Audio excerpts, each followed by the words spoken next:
Greetings, Mormon History Association. My name's Dr. Thomas Murphy.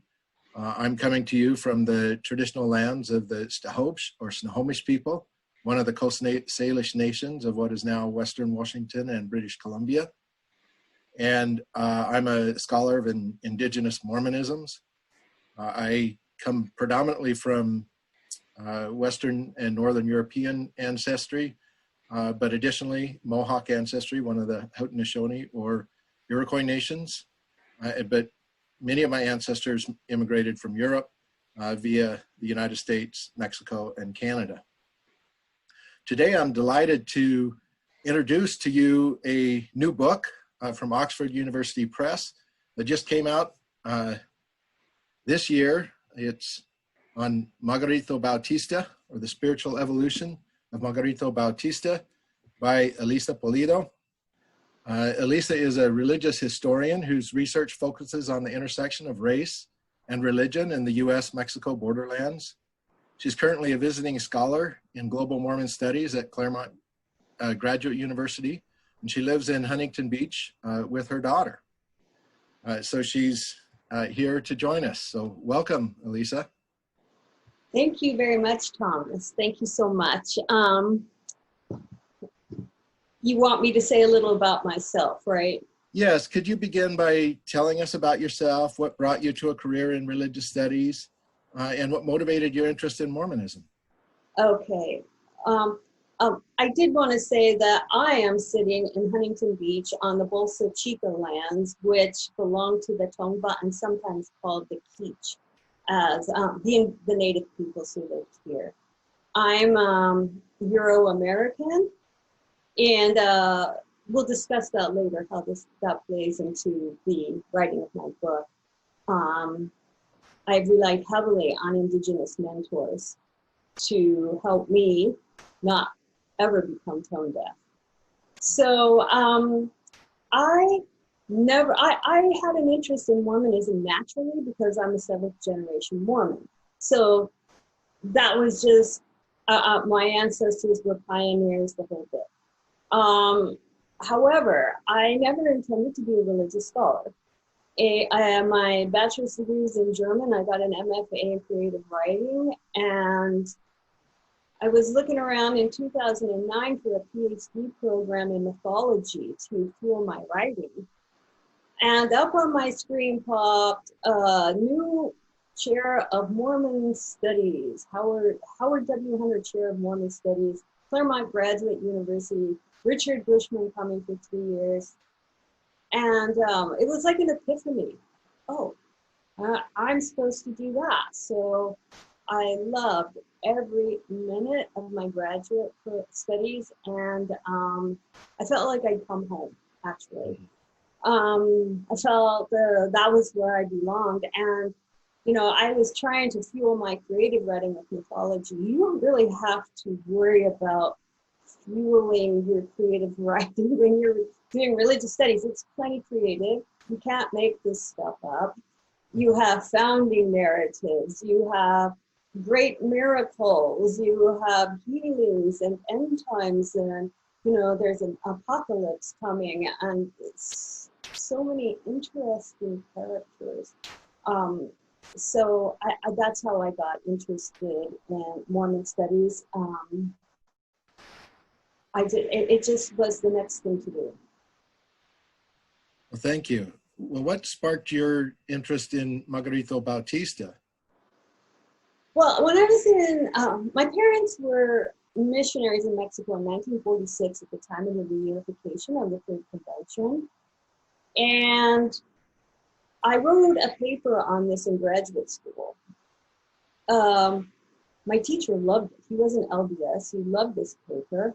It ended up becoming a chapter in a book just south of Zion. Jason Dormady and Jared Tamez put this book together. So I just decided that, well, I wanted to look into it a little more. It was pretty exciting. And when I realized that Bautista was the instigator, or one of the main instigators at least, of this third convention, I started to ask myself why. And I was in an unusual position because My parents were in their 90s, and their missionary companions, both Indigenous and Euro-American, were in their 90s. This was a history that was passing away. I had an opportunity to interview these people, and if any of them are left, it's only one. They've all passed away since then, including both my parents. My father passed away this year, and I dedicated this book to my parents. But it was just a moment in time, and I had a lot of Indigenous scholars encouraging me. We don't have that many people who do Mormonism in Mexico at all, and even fewer who are Indigenous. So they mentored me, they helped me in an effort to preserve history that wasn't coming back. So that's how I got started writing about Bautista. But I was really curious about him. I thought, this man joins the church in 1901, and by the 1961, 60 years later, he goes from being this celebrated missionary to founding a utopian communal society on the slopes of the volcano Popocatépetl. And I'm saying, what happens in between? What happens in between? And I had to know why he joined, and I wanted to know why he left.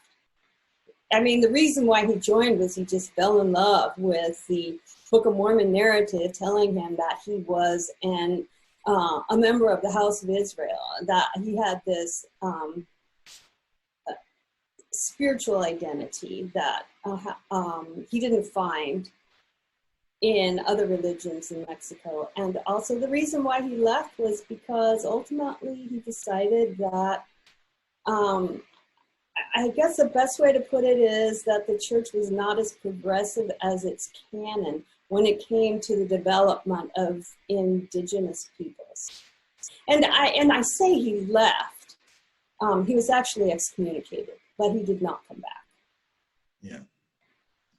Yeah, I too was fascinated with his story. And, for myself, I was, in graduate school, and I was doing some research in Guatemala and then in Mexico.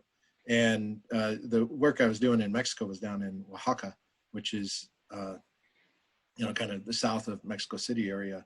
And Osumba is just near Mexico City. And so I had a weekend off from my work in Oaxaca with the Zapotec people. And I was, out of curiosity, I thought, well, I'll go to Osumba and see what I can find, see if there were any folks around. And I'd read in Lamont Tulos's book that this community that Bautista had founded floundered and more or less disappeared, was the implication.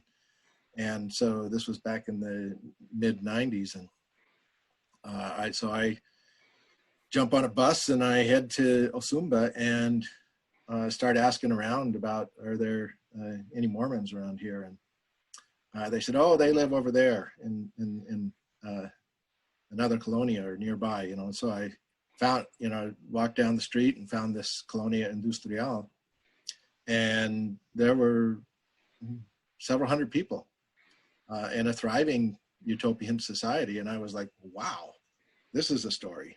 So I'm really glad that you've picked it up and tried to tell that story. Well, your article on Bautista's colony was really helpful to me. I knew it still lived, so I knew that I had to get down there too, but thank you for that scholarship. It was very useful to me. Yeah, now in your book, you use the term indigenous exceptionalism to describe Margarito Bautista and his relationship with Mormonism. Can you explain what you mean by that indigenous exceptionalism? Well, there are a lot of different racial theories that were going on around the world, and in Mexico, like Jose Vasconcelos, who thought the cosmic race was going to arise through miscegenation, intermarriage. But the Book of Mormon gave Bautista permission to not worry about mestizaje or anything like that. The indigenous people were exceptional. They were the house of Israel. They were going to be gathered in. They were a people of prophetic promise, and they were a people with a prophetic destiny. They were destined to usher in Christ's millennial reign on earth. This was huge and important to him. Yes, it's very important to him because of the effects of colonialism. And when I started studying him, I had to try to understand his attitudes. One of the first things I read in his diary was his mother's dying wish. His dying wish was that he see to it that the people were ordained.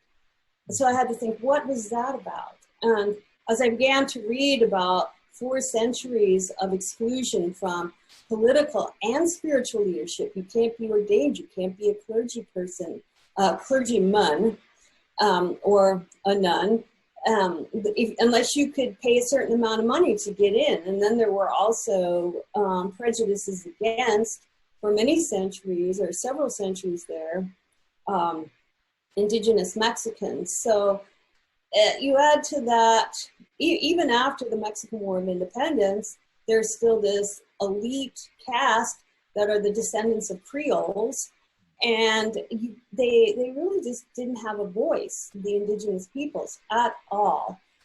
Debt, peonage, poverty, disease, ignorance, it was really quite terrible. And so to be told, and even at the time of the conquest, people were asking, well, do these indigenous people, do these natives really have souls?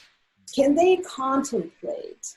I mean, is it even worthwhile to baptize them if they haven't got souls? And if they can't contemplate, they can't understand what we're teaching.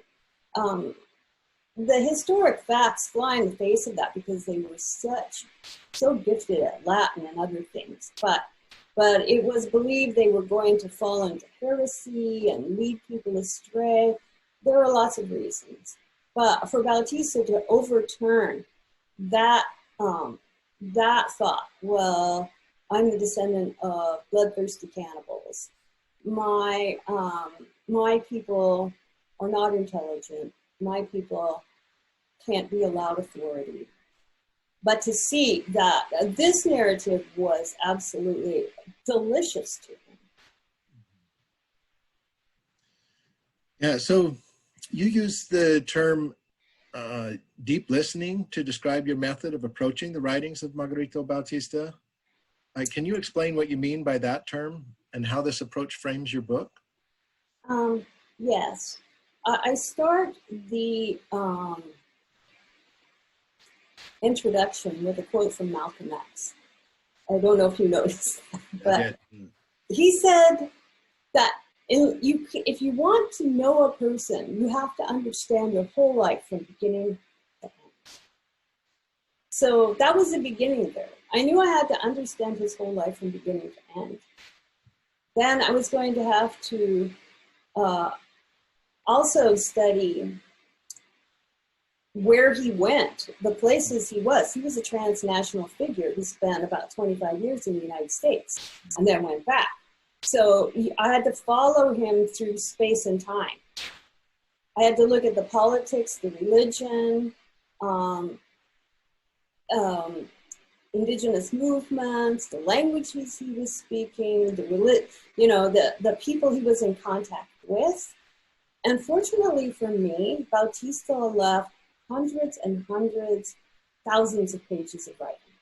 So this was easy that I could listen to him. And like I said before, I also had these wonderful indigenous mentors to help me. And there were a few books that really helped me, were models for me. Some scholarship. One was Gaston Espinosa's work on Francisco Olazabal, who was an early converter of Latin Americans in the borderlands to Pentecostalism. So to read about his life and see how that was framed. And then Rudy Busto wrote it's a book called King Tiger, the religious vision of Reyes Lopez Tijerina, who's one of the 4 horsemen of the Chicano apocalypse. So to read about his life and all of this activism, to read about Cesar Chavez and him inviting priests to come out into the fields for the lettuce harvesters or the harvesters to partake of communion while they're out in the field, and to have the banner of La Virgen going out in front.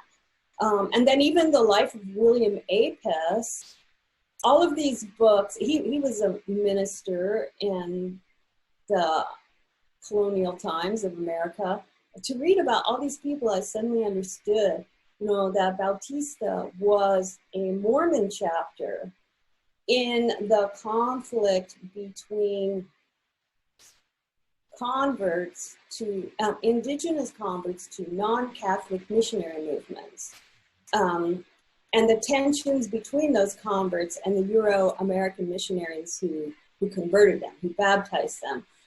Oftentimes, I think I would have people run away from me at Mormon events because they'd say, what are you studying? And I would tell them Bautista, and they would run away from me. Because he's been such a pariah. But I think if we can reframe his life a little bit and say, oh, this is what converts to almost every non-Catholic religious movement in the U.S.-Mexican borderlands were doing and thinking. They were activists. They were trying to reclaim spiritual authority for themselves, and they'd been subject to this colonialism. So it's not really that strange. And the other thing is, you know, listening to understand doesn't mean that you're necessarily listening to agree. And I think that's something we've forgotten in our country, that we can listen to understand, even if there are parts that are difficult for us to hear.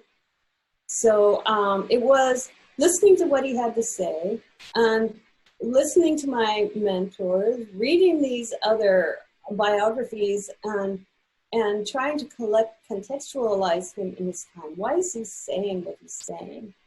And at the core of everything is his love for Mexico and Mexicans. He wants to redeem Mexico. When you're an indigenous person who's been colonized and you read in the Book of Mormon, remember the captivity of your fathers, it says something entirely different. And he never forgot the captivity of his fathers, the day of his life. And then the other thing he read in the Book of Mormon was, keep my commandments. And, you know, if you keep the commandments, you'll prosper in the land. So he was willing to rigidly keep the most difficult commandments around, including polygamy and the law of consecration, in an effort to save Mexico.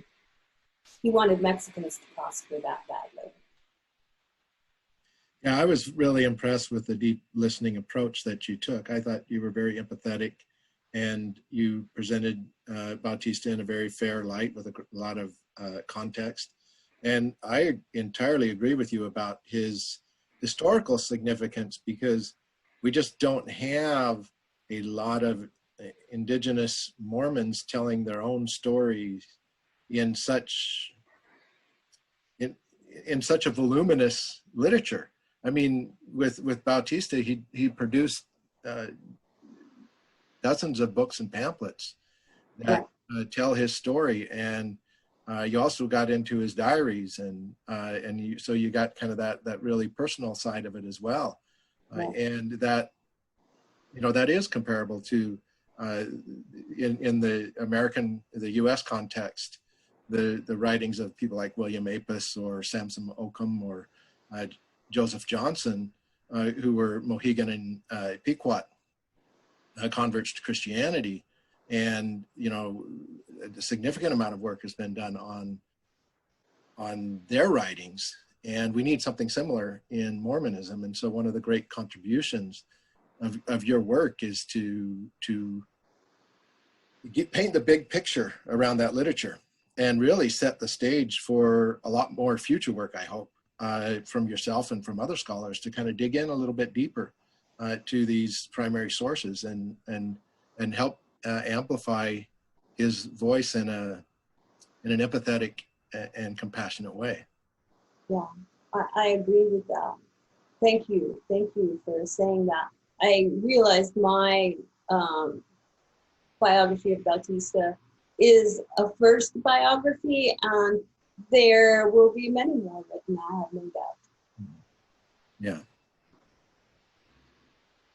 Well, I found the organization of the book particularly apt for telling the backstory of Bautista's presence in Mexican Mormonism. In fact, I would say it was ideally constructed. You really, your structure was a great way to tell the story, a really valuable tool in telling the story.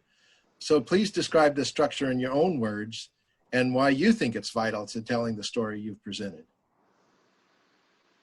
I approached it as, well, I was teaching, right, as I wrote my book. And as a teacher, I thought, how can I bring everybody up to a level playing field? All of the readers that I hope to acquire, right? So people outside Mormon studies, people who do Latin American religion or religion in the U.S.-Mexico borderlands, or perhaps even U.S. religion in the United States, will are not as necessarily familiar with the missiology of the Church of Jesus Christ of Latter-day Saints. Oftentimes they've been purposely excluded, but that's kind of going away. There's a lot more openness now, and also people who do Mormon studies or perhaps religion in the U.S. are not necessarily familiar with Mexico, its religious history. And so I thought, okay, there are two things I have to do. I have to level the playing field by writing the history of Mexico from the Spanish conquest up to Bautista's conversion. And then I have to write the history of Mormonism coming into Mexico and introduce people to the Book of Mormon, to the missionaries, to the structured church, to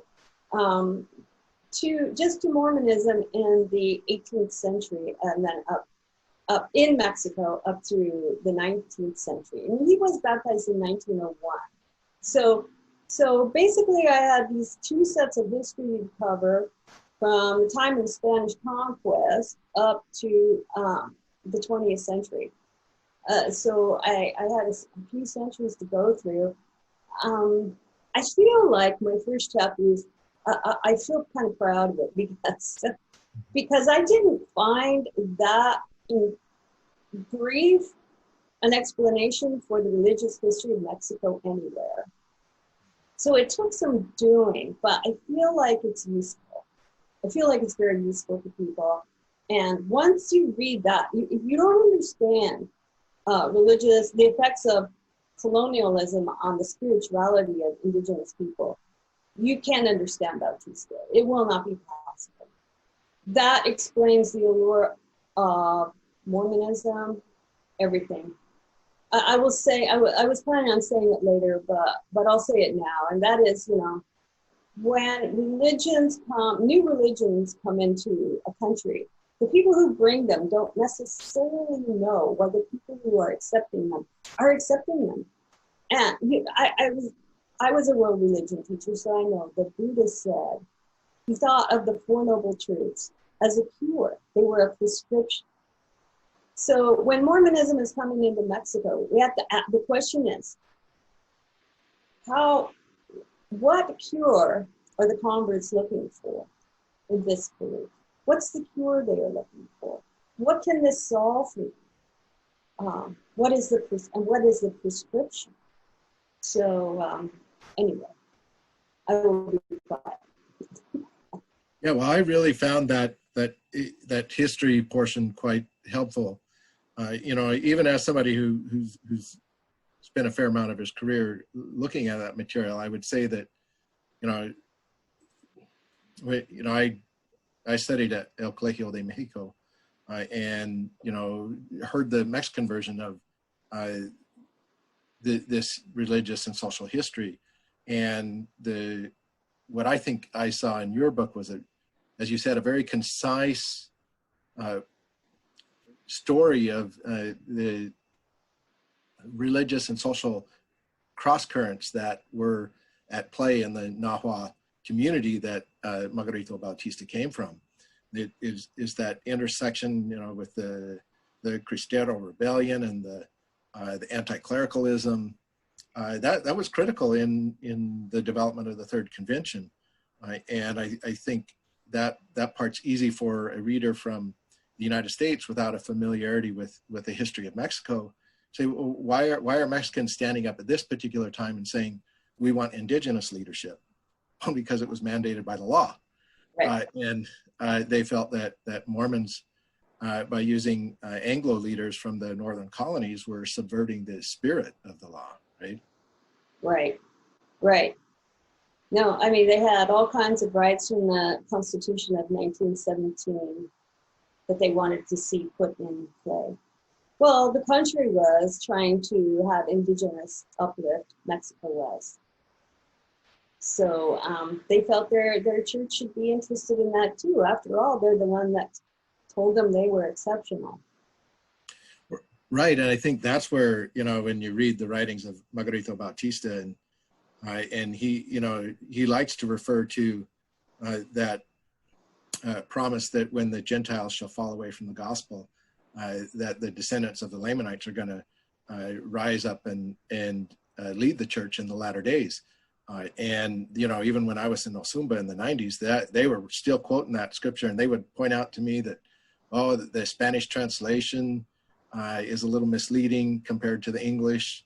How in the English it seems to be that it's going to happen, and they made it in Spanish sound like it might happen.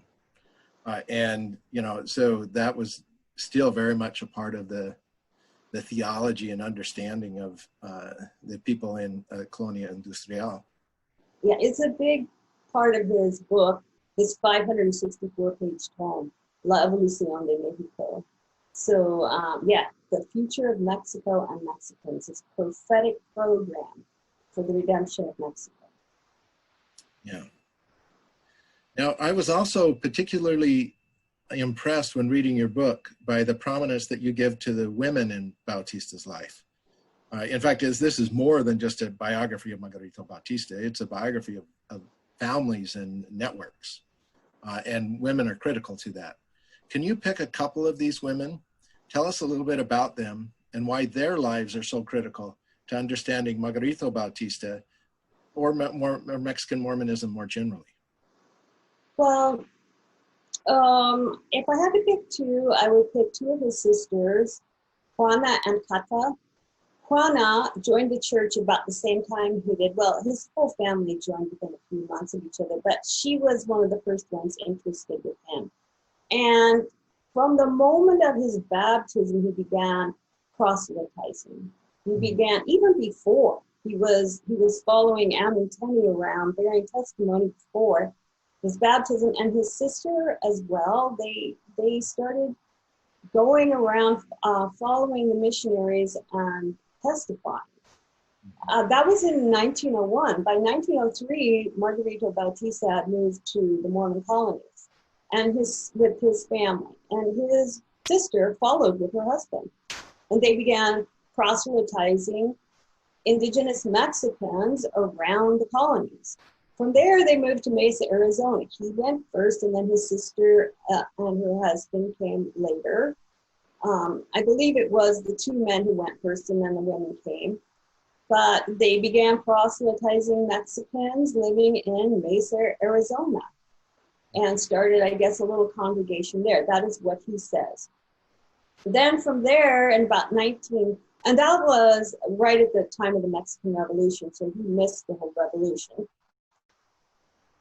himself, not other of his family members. His sister followed him then to Salt Lake City, Utah, where they joined some other Mexican members and were proselytizing, holding meetings in Pioneer Park, and grew a congregation there, which was finally recognized as the first Spanish-speaking, officially recognized as the first Spanish-speaking congregation of the church in Salt Lake. And Bautista was made branch president of this group. So Juana followed him everywhere. They were almost like missionary companions, what can I say? The two families together did a lot of proselytizing and really built the church. She was a leader in her own right. I mean, their whole family just that whole family has such heart for the struggles of Indigenous people. She was made the president of La Cruz Azul Mexicana in Salt Lake City, which is a mutual aid society for Mexicans living, Mexican expatriates who were in trouble. And she would do fundraisers and other things to help Mexicans having problems. So for the first part of his life, and probably until he came back from his mission, at some point, I think his direction in the church took a little bit different turn than hers.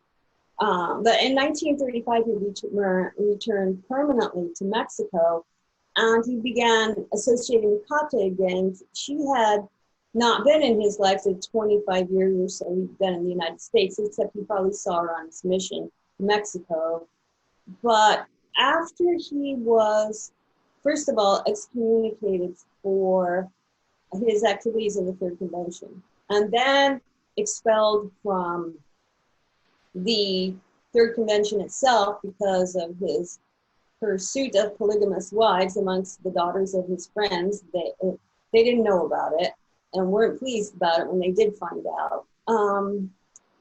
He really went through some really rough years, and he wanted to build a colony, but he couldn't afford land. His father disowned him because of his activities with the Third Convention, not with the Third Convention, but pursuing polygamous wives, because he felt they were on the verge of achieving something really great, and that his son had split everyone up and caused the big fracas, so that their purpose was lost and muddled. And he never did reconcile with him.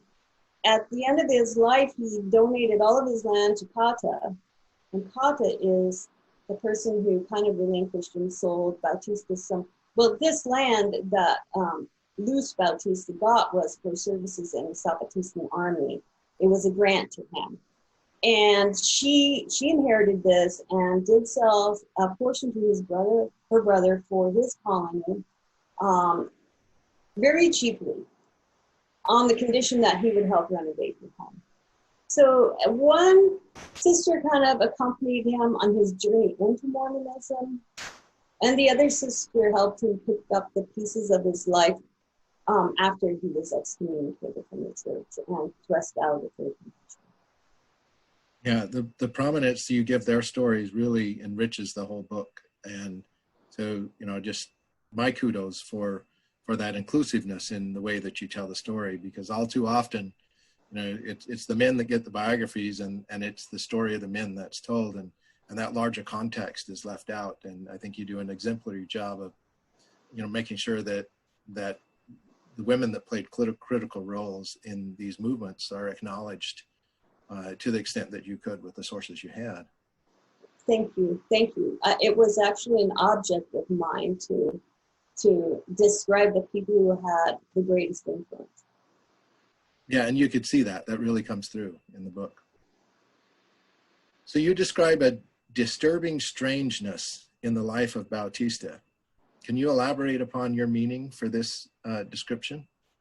I was referring to, I was using a quote from Peter Brown's The Body and Society. He was talking about early Christians and how there is a disturbing strangeness in their central preoccupations of things like martyrdom, seeking martyrdom, and the practice of celibacy, etc.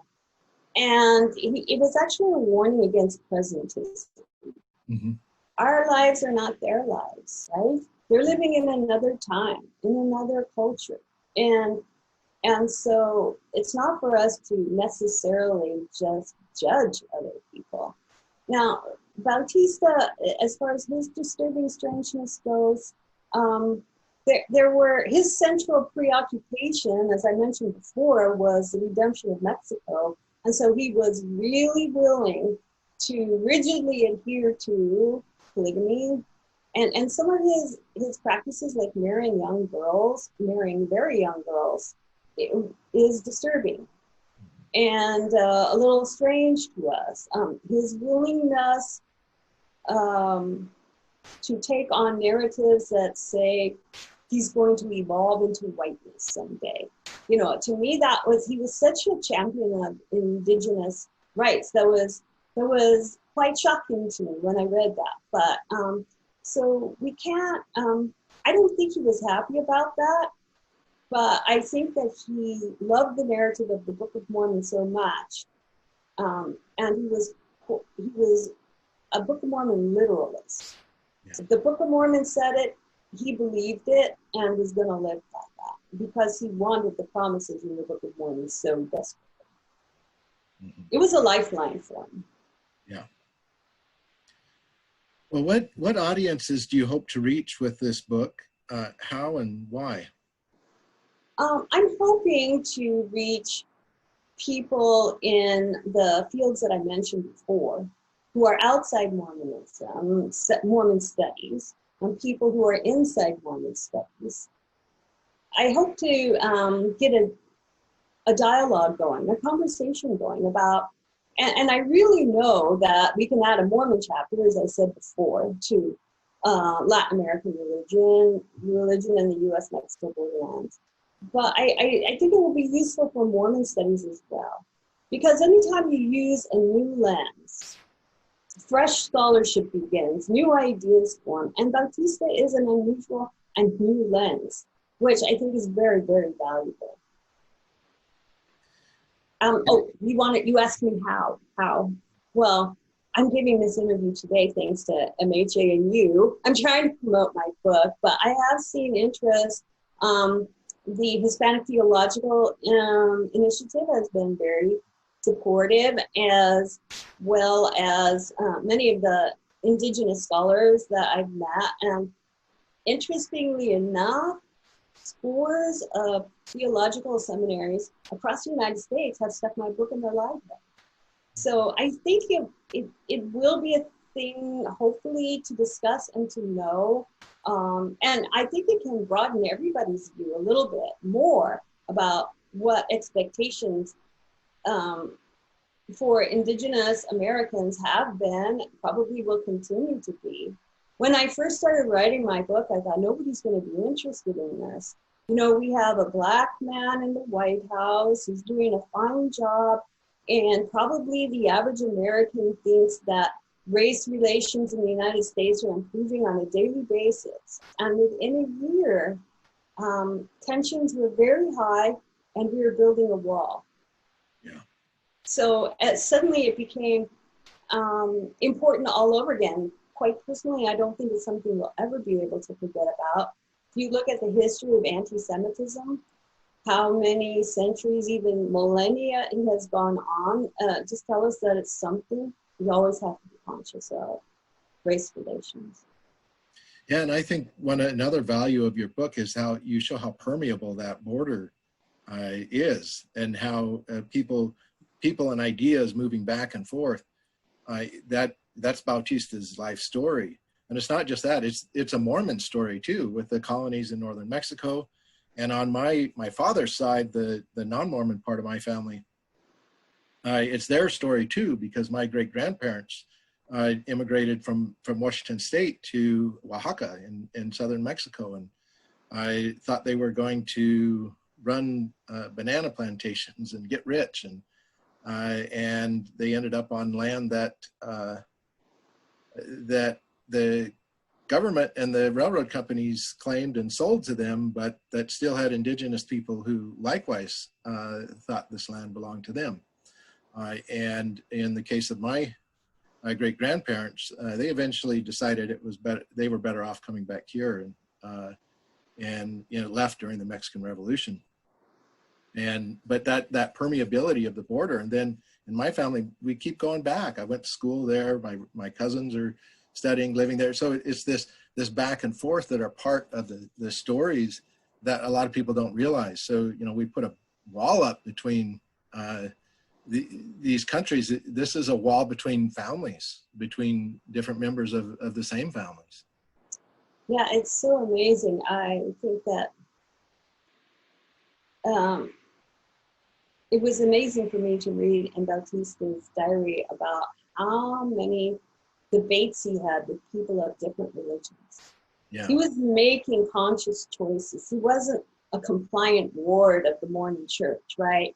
So he was making informed religious choices.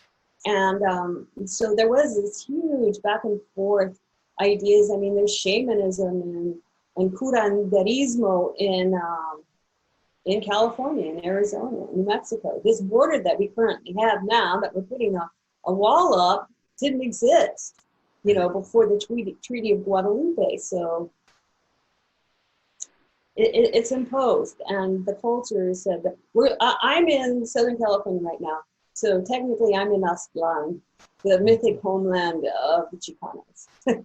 Right. Yeah, I love the way that the history of Mormonism in Mexico, how they tell the story is, that when the Mormons came west, they came to Mexico. When they left Illinois, they went to Mexico. The way I heard it in Sunday school was we came to Utah. And but that, historically, it's more accurate to say they came to Mexico. And that really kind of is a different perspective on Mormon history. And I think your book really joins a rising number of books on indigenous Mormonisms. The University of Utah Press recently has published a book on decolonizing Mormonism, edited by Gina Colvin and Joanna Brooks, and another volume edited by P. Jane Hafen and Brendan Rensink called Essays in American Indian and Mormon History. And your book kind of is that third piece of this rising scholarship on indigenous Mormonisms, and a valuable contribution to that growing literature that I hope will continue. So kudos to you for making this work. Thank you, Thomas. Now, finally, no book is a solitary endeavor. And as we close out, please use this opportunity to acknowledge those who helped you make this book possible. Well, I would have to first thank Bautista himself. He wrote every day. He wrote every day. Is a daily habit. That's the gift to me.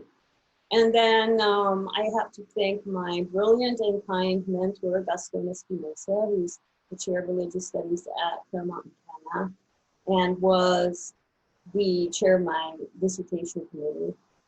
I've had the support, tremendous support of Ignacio Garcia, who's unfortunately retiring this year, but he was the president of MHA last year, but his work on the history of Chicanismo was very helpful to me for contextualization.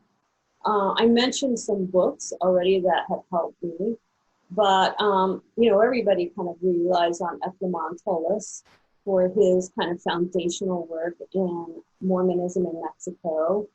I owe a debt of gratitude to Fernando Gomez at the Museum of Mormon Mexican History in Provo. He simultaneously was translating Bautista's tome into English, which while I was doing my work, and this really helped me move my scholarship forward faster. I mean, I was reading a lot in Spanish, but he wrote thousands of pages in Spanish, so that was so helpful. Also, Leticia Murillo, she was a translator who helped me when I got bogged down with the diaries, and her mother, Patricia Galan, who is a transcriber. Some of the handwriting is very difficult, so I owe a debt of gratitude to them. And I'm trying to think who else. There's so many people. I also got writing grants and dissertation grants from Claremont Graduate University, Brigham Young University, and a summer dissertation fellowship from U. All of that helped me so much so that I could go to Mexico. I could go down there and do this research, follow in his footsteps, go where he went, like the Parque de Chapultepec. No wonder he's praying in there every morning. It's the seat of the Aztec kings. And the home of, at that point in time, the presidents of Mexico. I couldn't have discovered these things without their help. And I want to thank you again, Thomas, for making your scholarship available through publication to scholars like me, so that we could benefit I mean, it takes, I don't know. Hillary Clinton said it takes a village to raise a child. I think it takes an entire city to write a book. So, Right. so I am totally grateful. If there's anybody that I missed, I will apologize to you later. But I've been embraced by so many people, particularly from the Latino community. When I go to La Comunidad AAR, and I went up to them and I said, okay, so I'm a white lady, can I join your group? And they said, we are mestizo and you are welcome. I mean, I don't know if I ever had anybody embrace me like that. Even when I was going to the Mormon colonies and attending Indigenous branches, everybody bent over backwards to help me. Yeah, it really is a great accomplishment. And, you know, I extend my thanks to those many people, some of whom were equally helpful in my work. And of course, lastly, I do want to acknowledge the Mormon History Association and their willingness to have us do this interview and to share it on their website. Yeah. So, it's a difficult year for them, and I really appreciate them making this opportunity available. It's a difficult year. It is indeed. So thank you and congratulations on an excellent book. Again, thank you for the interview, Thomas. Again, this is the backwards. We were going to give them a coupon code if they wanted to buy it. Oh, I emailed it to you. Do you have that with you? Let's see. I may have it. I might be able to find it quickly. Yeah, you might find it faster than I did. Let's see. So basically, while you're looking for that, I'll explain the context. So the Oxford University Press is offering a discount on the purchase of this book for MHA members. If you can use the code. Yeah, it gives you 30% off. Okay. The price of the book. I'm looking for it right here.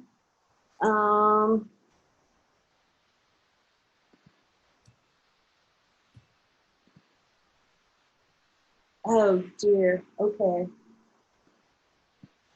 I'll keep looking.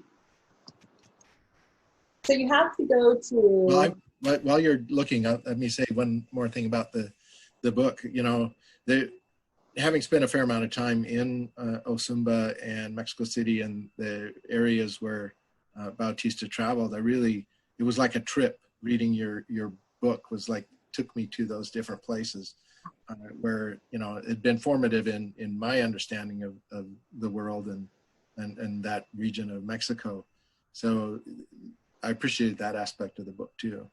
Oh, thank you so much. I found the code. It's AAFLYG6. So Can you repeat that one more time? Yes. AAFLYG6. So to use that, you go to Oxford, and when you check out, you know, you look for a book. So oup.com, I believe is what it is, and then you just apply that coupon code. Yeah. Well, again, I highly recommend the book, and thank you, Elisa, for taking the time to do your scholarship and to talk about it with me and the other members of the Mormon History Association. Thank you so much, Thomas. You're amazing. I really appreciate it. Bye. We'll see you. Bye-bye. Bye.